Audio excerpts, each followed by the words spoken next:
44 miles south of Tokyo, placing at risk the lives of thousands of mariners in the shipping lanes above.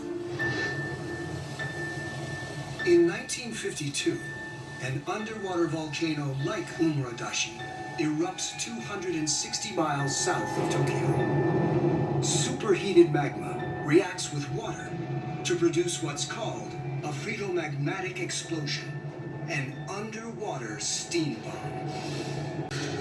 Returning to the drained ocean floor reveals his next shocking discovery. In addition to the crater, 5 more volcanic cones. That's 5 more possible outlets for the volcano. Only one is currently active, but all could become so. And if the volcano keeps growing,